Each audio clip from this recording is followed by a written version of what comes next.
Guys আমি গিয়েছিলাম কলেজে পরীক্ষা দিতে, হ্যাঁ জীবনে প্রথমবার বটে। আর কলেজে গিয়ে কি হলো, কেমন পরীক্ষা দিলাম সেটাই বলবো। আর সেদিন একটু সকাল সকাল গাটা ধুয়ে চকচকে হয়ে গেলাম, কারণ বুঝতে তো পারছো আজকে আমি যাবো পরীক্ষা দিতে।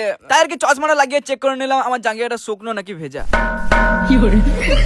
হ্যাঁ তো ভালোই শুকনো আছে মনে হচ্ছে। তো যাই হোক প্যান্টের চেনটা লাগিয়ে ঘর থেকে বেরিয়ে পড়লাম। আর আমি একা যাচ্ছি না, আমার সাথে আমার বন্ধুকেও নিয়ে নিয়েছে, কারণ আমার ভয় লাগছে। হয়তো তারপর হাওয়া খেতে খেতে 25 কিলোমিটার জার্নি করে পৌঁছে গেলাম সোনামুখী কলেজ। আর গাইস আমার কেমন কেমন লাগছিল, কারণ আমার কোনো এক্সপিরিয়েন্সই নাই, এটা আমার ফার্স্ট সেমিস্টার। যাই হোক আমার বন্ধুকে টাটা করে এক বুক সাহস নিয়ে ঢুকে গেলাম কলেজের ভেতরে। আর কলেজে ঢুকতেই আপুদের সঙ্গে দিদিদের সঙ্গে হালকা করে সেলফি টেলফি।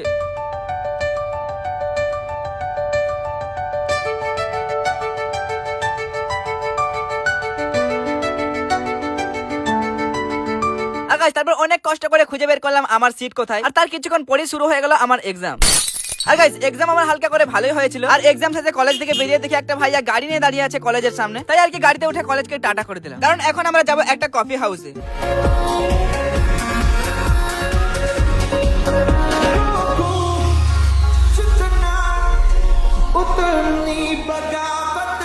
আর গাইস তারপর আমি বন্ধু আর সেই ভাইয়াটা মিলে পৌঁছে গেলাম এই যে কফি হাউসে। হ্যাঁ তো আমি এখন কফি খাই আর তোমরা দৌড়ে বেড়াও।